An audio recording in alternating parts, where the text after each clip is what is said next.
அனைவருக்கும் வணக்கம். அடியேன் அவினாசி ஜோதிலிங்கம், மித்ரா டிவியிலிருந்து. நான் இப்பொழுது அமர்ந்திருக்கின்ற ஆலயம் கும்பாபிஷேகத்திற்கு தயார் நிலையிலே இருக்கின்ற திண்டுக்கல் மாவட்டம் எரியோடு அருகிலே புதுரோடு குஜிலியம்பாறை வட்டம் அங்கு இருக்கின்ற மகாசக்தி ஆதி குபேர வாராகி அன்னையினுடைய ஆலயத்தில் இருக்கிறோம்.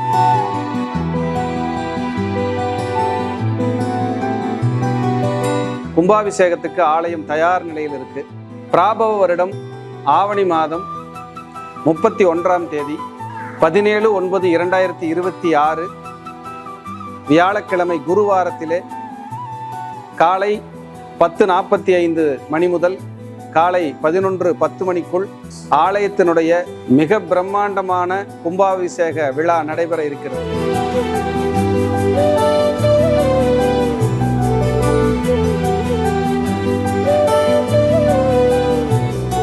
இந்த நிகழ்வை பார்த்து கொண்டிருக்கின்ற நீங்கள் இந்த கும்பாபிஷேக விழாவிலே கலந்து கொண்டு உலக நாடுகளில் நீங்கள் எங்கிருந்தாலும் எந்த வெளியூரில் இருந்தாலும் உங்களை எல்லாம் அன்போடு இருகரம் கூப்பி இந்த ஆலயத்திற்கு அடியேன் சார்பாகவும் இந்த கோவில் நிர்வாகத்தின் சார்பாகவும் சக்திவேல் சுவாமிகள் இந்த கோவிலுடைய ஆலய ஸ்தாபகர் அவர் ரொம்ப சிரமப்பட்டு இந்த ஆலயத்தை உருவாக்கி ஒரு அடுத்த கட்டத்துக்கு கொண்டு வந்திருக்காரு. அது ஒரு பிரம்மாண்டமான ஒரு சக்தி அந்த இடத்துல அம்பாள் உட்கார்ந்துருக்காங்க, உயிரோட்டமா இருக்காங்க.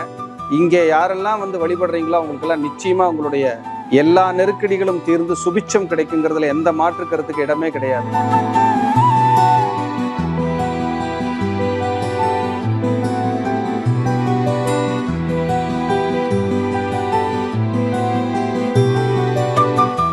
அப்படிப்பட்ட ஆலயத்தில் அடியேன் அமர்ந்து பேசிக்கிட்டு இருக்கேன். நீங்களும் எல்லாரும் வரணும், உங்களையும் நான் இந்த ஆலயத்தில் எல்லாரையும் பார்க்கணும்னு விருப்பப்படுறேன். கண்டிப்பா வாங்க. இந்த ஆலயத்திற்கு உங்களால் முடிந்த இந்த ஆலய கும்பாபிஷேக விழா மாபெரும் விழாவாக பிரம்மாண்ட விழாவாக நடைபெற இருக்கிறது. இந்த ஆலய கும்பாபிஷேக விழாவிற்காக நிதி உதவி மற்றும் பொருளுதவி நாங்கள் இந்த கோயிலில் பங்கெடுத்துக்கணும் அப்படின்னு நினைக்கிறவங்க டிஸ்கிரிப்ஷனில் இந்த ஆலயத்தினுடைய அக்கௌண்ட் நம்பர் மற்றும் வங்கியினுடைய விவரங்கள் கொடுக்கப்பட்டிருக்கு. ஆலயத்தினுடைய கோயிலுடைய அக்கௌண்ட் நம்பரே இருக்குங்க. நீங்கள் அதுக்கு தாராள நிதி உதவியும் பொருளுதவியும் செய்து உங்களுடைய பங்களிப்பையும் கொடுத்து அன்னையினுடைய பேரொருளை பெறுமாறு மீண்டும் ஒரு முறை உங்களை எல்லாம் அன்போடு நான் கேட்டுக்கொள்கிறேன். அதே போல் இந்த கும்பாபிஷேக விழா என்பது சாதாரண விஷயம் அல்ல. கோபுர தரிசனம் என்பது கோடி புண்ணியம் என்று சொல்வார்கள். குரு பார்க்க கோடி புண்ணியம், அதே போல கோபுர தரிசனம் என்பது கோடி புண்ணியம். அப்படிப்பட்ட ஒரு நல்ல நிகழ்வுக்காக உங்களை நான் அழைக்கிறேன். எல்லோரும் இந்த விழாவிலே கட்டாயம் கலந்து கொள்ள வேண்டும். இந்த ஆலய விழா நிறைய இடங்களுக்கு செல்ல இருக்கிறது, ஒளிபரப்பாக, நேரடி ஒளிபரப்பாக. அதே போல நேரடியாக நீங்கள் அனைவரும் இந்த ஆலயத்திலே பெரும் பங்களிப்பை செலுத்த வேண்டும், அன்னையினுடைய ஆசீர்வாதத்தை பெருமளவு வாங்க வேண்டும் என்பதை மீண்டும் இந்த ஆலயத்தில் அமர்ந்து அடியேன் அவினாசி ஜோதிலிங்கத்தின் சார்பாகவும் மித்ரா டிவி, மந்த்ரா டிவி, பக்தி யுகம், வாராகி ஜோதிடம் சார்பாக உங்களை எல்லாம் மீண்டும் இருகரம் கூப்பி அன்போடு அழைக்கின்றேன். அனைவரையும் நான் மிக பிரம்மாண்டமான கும்பாபிஷேக விழாவிலே சந்திக்க ஆவலாக இருக்கிறேன். நன்றி, வணக்கம், வாழ்க வளர்க.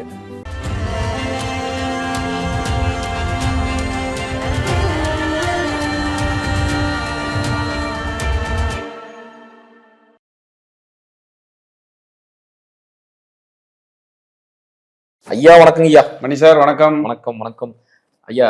நிறைய சிம்ம ராசி நேயர்கள் கோரிக்கையா ஒரு முன் வச்சிருந்தாங்க, சிம்மத்தை பத்தி கொஞ்சம் சொல்லுங்க, நிறைய சித்திரவதைப்பட்டு இருக்கிறோம், ஒரு நாள் பொழுது விடிகிறதுக்குள்ளார நிறைய அவமானத்தை சந்திக்கிறோம், தலைமறைவான வாழ்க்கைக்குள்ள போயிட்டு இருக்கிறோம் அப்படின்னு ரொம்ப சிரமத்துல இருக்கிறாங்க ஐயா. அதுவும் அஷ்டமச்சனி ஆரம்பிச்சதுல இருந்தே பேர் இல்ல, புகழ் இல்ல, மரியாதைக்கு நம்ம பேசினாலே தப்பா நினைச்சுக்கிறாங்க, நம்ம ராங் கமிட்மெண்ட் ஆயிடுது, எது சொன்னாலும் தப்பா போய் முடிஞ்சிருது, சிவனேன்னு இருந்தாலும் பிரச்சனை நம்மளை தேடி வருது அப்படின்னு சொல்றாங்க. இது நீங்க எப்படி பாக்குறீங்க? உண்மையில சனி பகவான் இவங்களை அழிக்கணும்னு நினைக்கிறாரா, இல்ல அவருக்கு ஏதாவது ஒரு பாடம் கற்பிக்கிற நிறைய பாடங்கள் கொடுக்குறாரா? காத்துருவோம். அஷ்டமச்சனி அப்படிங்கிறது என்னன்னு தெரிஞ்சுக்கிட்டோம். உங்க ராசி இருக்குமில்ல, அந்த ராசியிலிருந்து எண்ணி வருகின்ற 8வது இடத்துல சனி பகவான் போயிட்டு இருந்தா அதுக்கு பேரு தான் அஷ்டமச்சனி. ஏன் அஷ்டமச்சனி கண்டு இவ்வளவு பயம்? எனக்கு தெரிஞ்சு 100 7.5 சனிக்கு சமம். அந்த 2.5 வருஷத்துல என்னென்ன தேவையோ அத்தனை சித்திரவதையும் கொடுத்துட்டு போறவர். அகப்பட்டவனுக்கு அஷ்டமத்தில் குரு, அகப்பட்டவனுக்கு அஷ்டமத்திலும் சனி. அதுல எந்த மாற்றமும் இல்லை. அப்ப இந்த சனி அஷ்டமத்துல வர்றதுனால என்னென்ன பண்ணுவார் அப்படின்னா, முதல்ல உங்களுடைய டேலண்ட்டை மறைச்சிருவார். எது? டேலண்ட். உங்க டேலண்ட்டை மறைச்சிருவார். உழைப்ப அதிகரிப்பார். நீங்க ஒரு வேலையை 4 தடவை செய்ய வைப்பார். உழைப்ப அதிகரிப்பார். நம்ம ஏற்கனவே சனி வித்தின வீடியோ போட்டிருக்கோம். கண்டிப்பா. 7.5 சனியை கண்டு ஏன் பயப்பட வேண்டும்னு. அது சூப்பரா போயிட்டு இருக்கு. அப்ப இதுல என்ன சொல்ல வரேன்னா, அஷ்டம சனியை கண்டு பயப்படாதீங்க. அது விழிப்புணர்வோட உச்சம். எப்படி? விழிப்புணர்வோட உச்சம் அந்த அஷ்டம சனி. நம்ம தான் பக்குவமா நடந்துக்கணும்.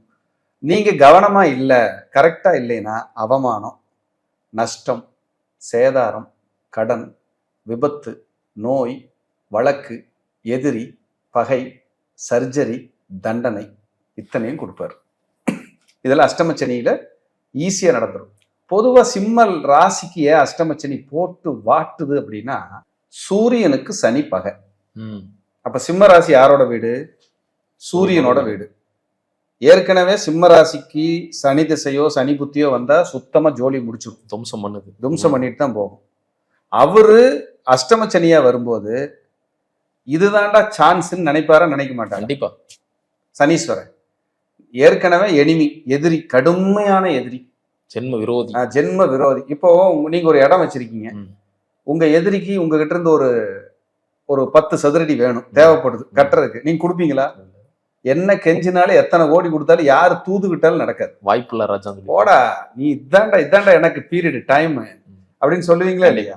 அந்த மாதிரி இதுதான் டைம் அஷ்டமச்சனிக்கு. அப்ப இவங்களுக்கு நான் என்ன சொல்ல வரேன்னா, பயப்படாதீங்க. முதல்ல சிம்மராசிக்காரங்க, என்ன சார் கொலையா கொள்ளுது, பயப்படாதீன்னு சிம்பிளா சொல்லிட்டு நீ வீடியோ பண்ணிட்டு போயிடுவ, அனுபவிக்கிறவனுக்கு தானே தெரியுங்கிறாங்க அஷ்டமச்சனிக்காரங்க. யாரு? சிம்மராசிக்காரங்க. அதெல்லாம் ஒண்ணும் இல்லை, எல்லாத்துக்கும் இருக்கிறது தான். நான் என்ன சொல்ல வரேன்னா, அஷ்டமச்சனி வந்துருச்சா முதல்ல விழிப்புணர்வா இருக்கு. விழிப்புணர்வுனா என்ன? ஃபர்ஸ்ட் ஜாமீன் கையெழுத்து போடாதீங்க. நீங்க 2 வீலர் ஓட்டுறீங்கல்ல, கம்ப்ளீட்டா சர்வீஸ் பண்ணி ஒரு இன்சூரன்ஸ் எடுத்து ஹெல்மெட் போட்டு சட்ட திட்டங்களுக்கு உட்பட்டு அந்த வண்டி ஓட்டுங்க. சட்டத்திட்டங்களுக்கு உட்பட்டு வண்டி ஓட்டணும். நீங்க இன்சூரன்ஸ் இல்லாம சட்டத்திட்டங்களுக்கு உட்படாம வண்டி ஓட்டி ஆக்சிடென்ட் பண்ணா அதுக்கு அஷ்டமச்சனி மேல பழி ஓட்டல பிரயோஜனம் இல்லை. அஷ்டமச்சனி நடக்குது டாக்டர், அதனாலதான் நான் விழுந்துட்டேன்னா அவர் ஃபீஸ் இல்லாம வைத்தியம் பார்க்க போறது இல்லை. விழுந்துட்டீங்கன்னா மினிமம் 1 லட்சம் வேணும். அப்ப இதெல்லாம் ஒழுங்குபடுத்திக்கன்னு அவர் சொல்றதுக்கு எச்சரிக்கிறதுக்கு வந்திருக்காரு. எச்சரிக்கை மணி அது. எப்படி அபாய சங்கு அடிக்குது, அது மாதிரி இப்போ அபாய சங்குது. நீங்க கரெக்டா இருந்துக்கிட்டீங்கன்னா உங்களை டிஸ்டர்ப் பண்ண மாட்டாரு. இல்லைன்னா உங்களை என்ன செய்யுதுன்னு கேட்டுட்டு தான் போவார்.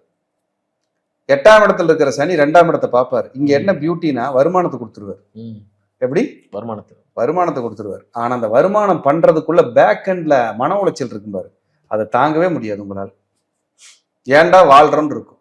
பையன், குழந்தைக, மகள், சம்சாரம், இல்ல மனைவியா இருந்தா கணவர், அண்ணன் தம்பி, அக்கா தங்கச்சி, நட்பு, வேலை செய்யற இடம், எல்லாத்துலயுமே பிரச்சனை பண்ணுவார். யாரை பார்த்தாலும் எதிரியாவே தெரியும். இப்ப மாமியாங்கன்னு ஒரு 3 நாள் உரமுறைக்கு வந்துச்சுன்னு வைங்க, அவங்க போகும்போது ஜென்ம பகை என் மருமகன் தான் எந்திரிச்சு போகும். ஜென்ம பகை என் மருமகன் தான் எந்திரிச்சு போயிடும். அப்படி ஒரு சூழ்நிலை உருவாக்கி பேச வச்சு கசக்கி புழிஞ்சு கண்ணை கட்டி காட்டுல விட்டு பின்னாடி நின்று எட்டி உதச்சா எப்படி போய் விழுவுமோ அந்த மாதிரி விழுக வச்சிருவாரு. இதுக்கு விழிப்புணர்வு தான் பரிகாரம். அப்புறம் தான் சாமி கும்பிட்றது. நீ எச்சரிக்கையா இருங்க எல்லா இடத்துலையும்.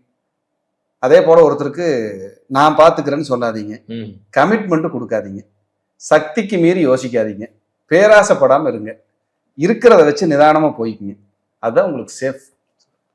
வயிறு சரியில்லையா டீ குடிக்காதீங்க, மனசு சரியில்லையா யாரு கூட தேவையில்லாம பேசாதீங்க. கான்செப்ட் அவ்வளவுதான். அதை விட்டுட்டு இப்ப சுகர் ஏறும், சுகர் பேஷண்ட்டுக்கெல்லாம் அஷ்டமச்சனி வா வா வா வா 200 200 300 300 300 கூட்டி விட்டுரும், அதிகப்படுத்தி விட்டுரும். ஃபுட்டு சாப்பிட்றதுல ரெஸ்ட்ரிக்ட் பண்ணும், உடம்பை இலக்கி வைக்கும், உடம்பு தளர்ந்துடும், மனசு கஷ்டமா இருக்கும். டாக்டர் வாக்கிங் போக சொல்லுவாரா, கோதுமை ரொட்டியா சாப்பிட சொல்லுவாரா? அந்நேரம் தான் ஸ்வீட் கடைக்காரு ஃப்ரெண்டா வருவார். அந்நேரம் தான் ஸ்வீட் கடைக்காரு ஃப்ரெண்டா வந்து ஒரு 2 kilo jangiri, 3 kilo laddu, 4 kilo boondi கொண்டு வந்து சாப்பிடுங்கண்ணே அப்படின்னு கொடுத்துட்டு போவார். நம்ம வாய் சும்மா இருக்குமா?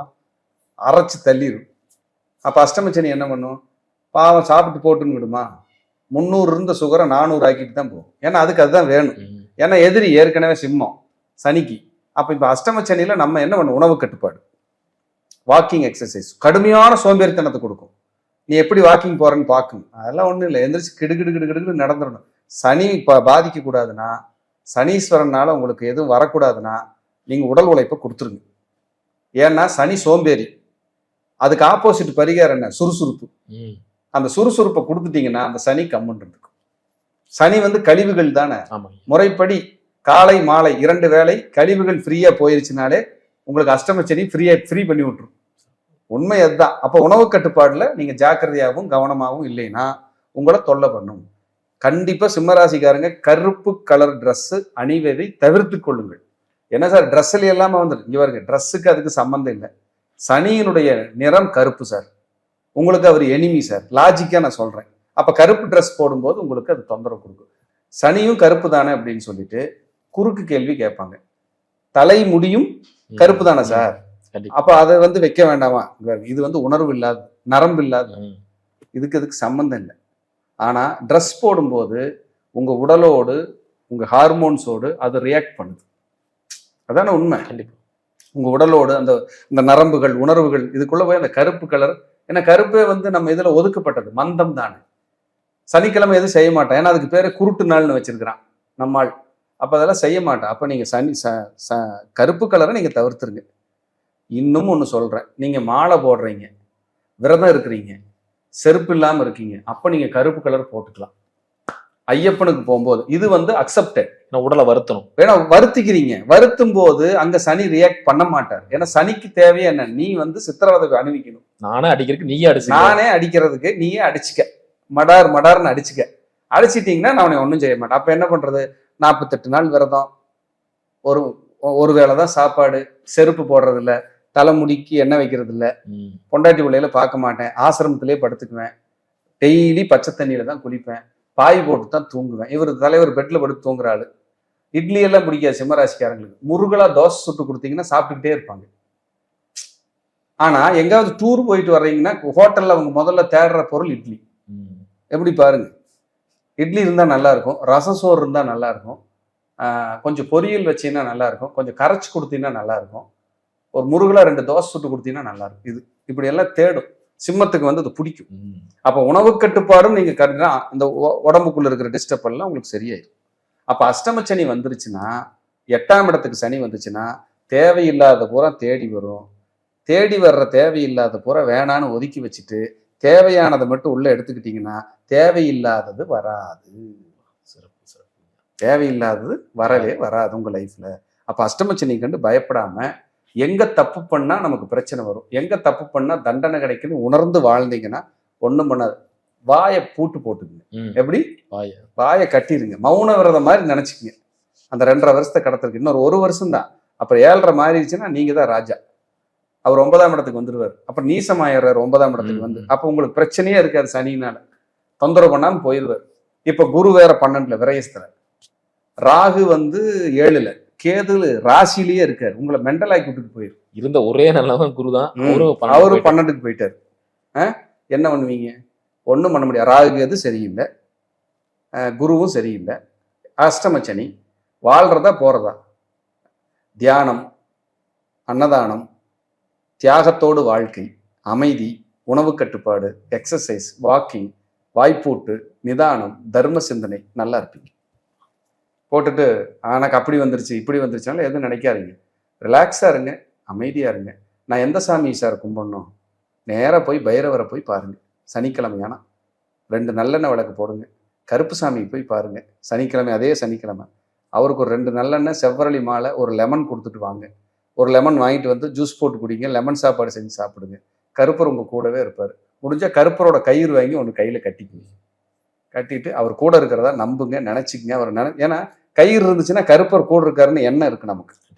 அந்த எண்ணமே உங்களை வாழ வச்சிடும். ஏன்னா சிம்ம ராசிக்காரங்களுக்கு கருப்பு சாமி துணை அப்படி இருக்கும், அப்படி கேட்கும், சூப்பரா வேலை செய்யும். அதனால இதை பிடிச்சிக்குங்க, நல்லா இருங்க, பயப்படாதீங்க, ஜம்முன்னு இருங்க. சிம்மராசி அன்பர்களுக்கு என் அன்பான வாழ்த்துக்கள். மீண்டும் ஒரு நல்ல பதிவில் சந்திக்கிறேன். நன்றி, வணக்கம், வாழ்க வளம். நன்றி.